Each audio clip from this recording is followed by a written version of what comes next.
하나님이 사랑하시는 비산동교회 성도님들, 지난 명절 기간 동안 평안하셨습니까? 오늘 우리에게 주시는 하나님의 말씀은 빌레몬서 1장 15절에서 25절까지 말씀입니다. 하나님의 말씀을 함께 읽겠습니다. 아마 그가 잠시 떠나게 된 것은 너로 하여금 그를 영원히 두게 함이니 이후로는 종과 같이 대하지 아니하고 종 이상으로 곧 사랑받는 형제로 둘지라. 내게 특별히 그리하거든 하물며 육신과 주 안에서 상관된 내게랴.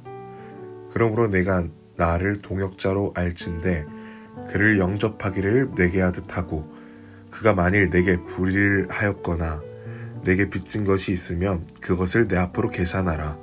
나 바울이 친필로 쓰노니 내가 갚으려니와 내가 이 외에 내 자신이 내게 빚진 것은 내가 말하지 아니하노라.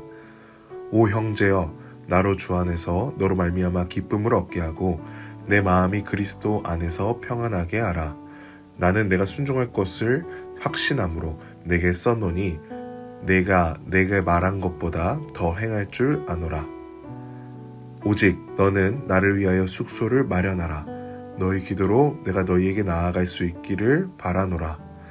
그리스도 예수 안에서 나와 함께 갇힌 자 에바브라와 또한 나의 동역자 마가, 아리스다고, 데마, 누가가 문안하느니라.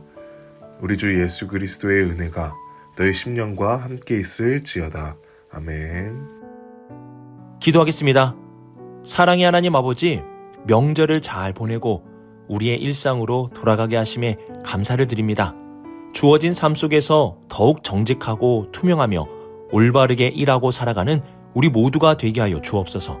또한 주님의 말씀을 듣고 순종함으로 세상의 빛과 소금이 되어 살아가는 우리 모든 성도들 되게 하여 주옵소서. 오늘도 주님의 말씀을 듣겠습니다.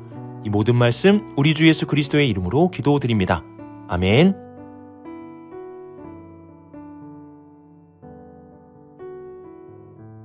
빌레몬서는 한 장으로 되어 있는 짧은 하나님의 말씀입니다. 헬라어 단어로는 335개로 구성되어 있을 정도로 그 분량이 매우 짧습니다. 하지만 짧은 빌레몬서에서 주는 울림은 2000년이 지난 지금까지도 울려 퍼질 정도로 길게 유지되고 있습니다. 그 이유는 빌레몬서가 하나님의 뜻 안에서 기록된 하나님의 말씀이기 때문입니다. 바울과 빌레몬, 그리고 오네시모라는 세 사람의 관계 속에서 주시는 소중한 하나님의 말씀이었기에 2000년이 지난 지금까지 우리에게 울림이 되고 있는 것입니다. 또한 빌레몬서는 바울이 빌레몬과 그가 속해 있는 교회 공동체에게 보낸 편지입니다. 빌레몬서 1절과 2절을 보시면 이 편지의 수신자가 빌레몬과 자매 아비아, 그리스도와 함께 군사된 아키뽀, 그리고 그 집에 있는 교회라고 말씀합니다. 빌레몬에게 보낸 개인의 편지가 아니라 교회에게 보낸 편지라는 것입니다. 이는 빌레몬 개인만 듣고 실천하길 바라는 말씀이 아니라 온 교회가 이 사실을 듣고 실천하라는 뜻에서 기록되었음을 알려줍니다. 우리는 짧은 이 말씀이 하나님의 말씀임을 기억하며 2000년 전의 울림이 우리의 삶 가운데까지 이어질 수 있어야 하고, 한 개인을 향한 것만이 아닌 교회 전체를 향한 말씀임을 기억하며 우리 모두가 이 빌레몬서의 말씀을 듣고 순종할 수 있어야 하는 것입니다. 그러면 빌레몬서는 어떠한 말씀입니까? 빌레몬서는 도망친 노예 오네시모와 그를 찾고 잡으려 했던 그의 주인 빌레몬 사이의 문제 상황 속에 기록된 말씀입니다. 당시 노예는 사람이었지만 물건이었기에 사고팔 수 있었고요. 사람이었지만 하등한 존재였기에 월등한 존재인 주인에게 다스림을 받아야 한다고 여겨졌습니다. 이러한 사회 속에서 바울은 빌레몬에게 노예인 오네시모를 향한 놀라운 말씀을 증거하게 됩니다. 16절을 보시면 이후로는 종과 같이 대하지 아니하고 종 이상으로 곧 사랑받는 형제로 둘지라. 내게 특별히 그러하거든 하물며 육신과 주 안에서 상관된 내게랴 라고 말씀합니다.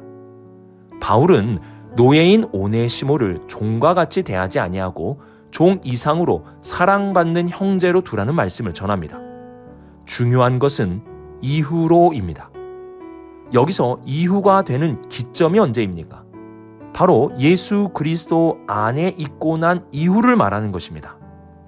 예수님 안에 있으면 그는 노예라 할지라도 노예처럼 대하는 것이 아니라 사랑받는 형제로 대해야 한다는 것입니다. 우리는 빌레몬서를 읽어가며 바울을 마치 노예 제도를 개혁하려는 혁명가처럼 보려고 해서는 안 됩니다. 바울이 요구하는 것은 이전과 달라진 구원받은 자답게 행동하라는 것입니다. 예수 그리스도 안에서 한 형제가 되었기에 그가 비록 노예일지라도 더 이상 노예처럼 대하지 말고 한 형제로 대해야 한다는 것입니다. 예수님을 믿게 되면 더 이상 하지 않게 되는 것들이 생겨나게 됩니다. 누가복음에 돌아온 탕자 이야기를 한번 생각해 보십시오. 탕자가 아버지께 돌아온 순간 더 이상 그는 거지나 노예가 아닙니다. 그는 아버지의 품에 돌아온 순간부터 아들이 되었습니다. 더 이상 종으로, 거지로, 노예로 사는 것이 아니라 이제 아들로서 살아가는 것입니다. 우리는 이러한 사실을 기억하며 그를 과거에 있던 사람으로 대하는 것이 아니라 현재 아버지 품에 있는 형제로, 자매로 대할 수 있어야 하는 것입니다. 빌레몬서는 바로 이러한 사실을 우리에게 알려줍니다. 예수 그리스도 안에 있는 자들을 과거에 있었던 사람으로 대하는 것이 아니라 이제는 구원받은 형제, 자매로 대해야 한다는 것입니다. 구원은 세상을 변화시킵니다. 그런데 중요한 것은 그 구원의 능력이 먼저 교회 안에 나타나게 되고 교회 안에서 구원의 실제가 일어나게 될 때 세상에 놀라운 변화가 일어나게 된다는 것입니다. 즉, 내가 오늘 만나는 성도 한 사람 한 사람을 과거에 있는 신분으로 대하고 부르는 것이 아니라 사랑받는 형제로, 자매로 대하게 될 때 이 세상에 놀라운 변화가 일어날 수 있게 된다는 것입니다.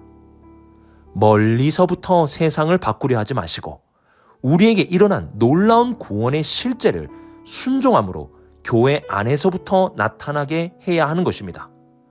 그러면 이 세상의 변화가 일어나게 될 것입니다.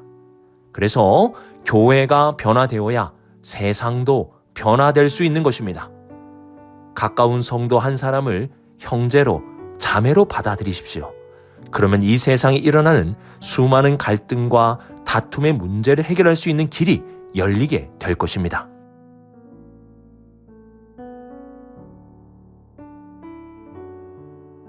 오네시모는 단순하게 자유를 얻기 위해 도망친 노예가 아닙니다. 그는 주인의 재산에 피해를 끼쳤고 그 일로 인하여 도망친 노예입니다. 그래서 바울은 11절에서 오네시모가 전에는 무익한 자였다고 말씀합니다.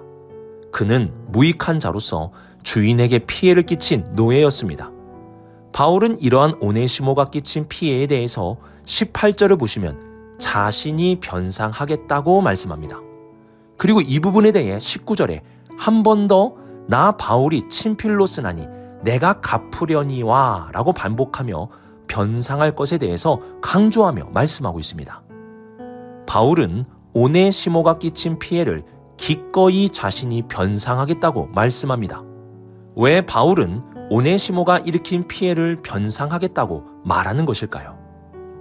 첫 번째로는 그가 전에는 종이었지만 이제는 예수 그리스도 안에 한 형제이고 동역자가 되었기 때문입니다.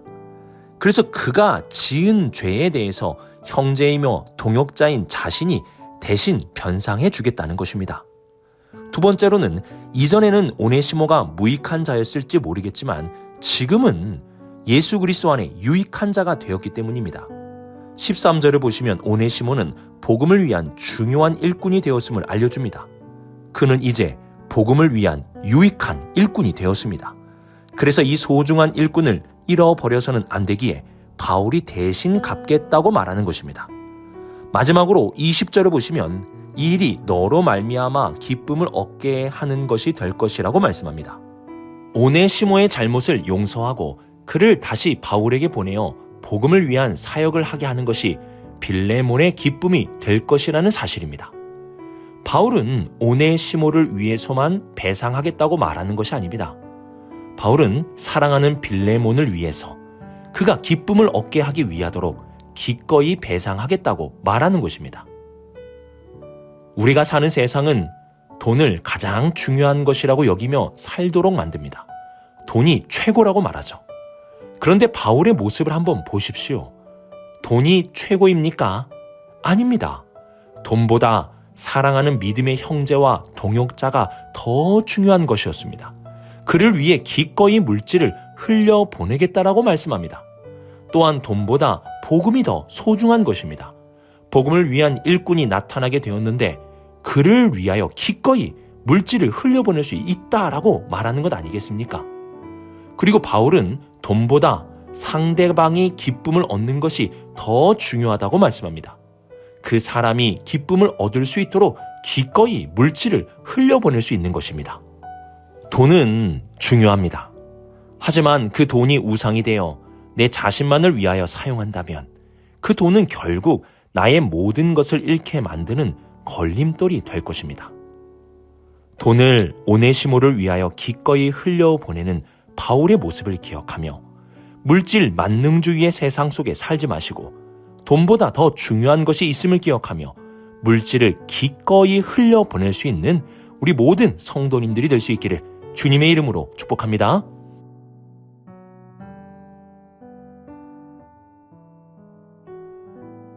(22절을) 보시면 바울은 감옥에 있지만 이곳에서 풀려나 너희에게 나아갈 수 있기를 바란다 하고 말씀합니다. 바울은 소망하는 것이 있었습니다. 바울의 소망은 먼저 자신이 감옥에서 풀려나게 되는 것이었습니다. 이 어두운 감옥에서 나와서 복음을 더 많은 사람들에게 전하는 것을 바울은 소망하였습니다. 그리고 바울이 소망하는 것이 하나 더 있었습니다. 그것은 바울이 빌레몬이 있는 곳에 가는 것이었습니다. 바울은 그곳에 가기를 소망했습니다. 왜 그곳에 가길 소망했을까요? 그곳에 가면 오네시모를 용서한 빌레몬의 모습을 볼 수 있고 노예를 노예로 대하는 것이 아니라 노예를 영접해주고 형제로 대해주는 진정한 구원받은 교회의 모습을 볼 수 있기 때문입니다. 바울은 이러한 교회, 이러한 성도들의 모습을 보길 소망하고 있는 것입니다. 빌레몬서는 바울의 이러한 소망으로 끝을 맺게 됩니다. 이러한 소망은 바울 한 사람만의 소망이 아닙니다. 이 말씀이 하나님의 말씀이듯이 이는 하나님의 소망입니다. 하나님의 소망은 교회 안에 종이나 자유인이나 유대인이나 헬라인이 모두 모이는 것입니다. 이 다양한 사람들이 모이는데 이 모든 사람들이 예수 그리스도 안에 한 형제, 자매가 되어 살아가는 것입니다. 하나님은 이를 소망하셨고 이를 위해 예수 그리스도를 보내주셨습니다. 우리는 예수 그리스도 안에서 모든 사람들이 한 형제요 자매임을 고백하며 살아가게 됩니다. 이 일이 교회 안에 실현되기를 하나님은 소망하십니다. 또한 하나님은 돈보다 더 소중한 것이 있음을 알고 살아가기를 소망하십니다. 돈이 우상이 되고 돈이 하나님이 되어 살아가는 이 세상 속에서 돈보다 성도를, 돈보다 복음을, 돈보다 다른 사람의 기쁨을 우선하며 살아가기를 소망하십니다. 그리고 하나님은 오네시모와 빌레몬의 갈등이 해결되어 두 사람이 화목하게 되기를 소망하십니다. 신분의 차이로 누군가의 잘못으로 인하여 생긴 갈등이 예수 그리스도 안에서 서로 용납하며 용서하고 받아줌으로 화목하게 되기를 소망하고 계십니다. 우리는 오늘의 말씀을 묵상하며 하나님이 바라시는 것이 무엇인지 분명하게 볼 수 있어야 합니다. 하나님은 예수 그리스도 안에서 우리가 한 형제 자매로 살아가기를 원하시고 하나님은 돈보다 더 소중한 것이 있음을 알아 돈의 지배를 받지 않고 돈을 선용할 수 있기를 원하십니다. 그리고 하나님은 예수 그리스도 안에서 서로를 용납함으로 화목하게 살아가기를 원하십니다. 빌레몬서를 통하여 이러한 하나님의 원하심이 순종함을 통해 이루어지는, 그래서 하나님의 큰 기쁨이 되어 살아가는 우리 모든 성도님들이 되시길 주님의 이름으로 축복합니다. 기도하겠습니다. 사랑이 많으신 하나님 아버지, 오늘 말씀을 통해 하나님이 원하시는 뜻을 알고 순종함으로 나아가는 우리 모두가 되게 하여 주옵소서. 교회가 교회답게 되게 하여 주셔서 모든 성도들이 한 형제와 자매로 서로를 대하게 하시며 돈보다 더 소중한 것이 있음을 알고 돈을 선용하게 하시며 갈등 속에 살아가기보다 예수 그리스도 안에 서로 용납하며 화목하게 살아가는 우리 모두가 되게 하여 주옵소서. 이 모든 말씀 하나님의 아들 우리 주 예수 그리스도의 이름으로 기도드립니다. 아멘.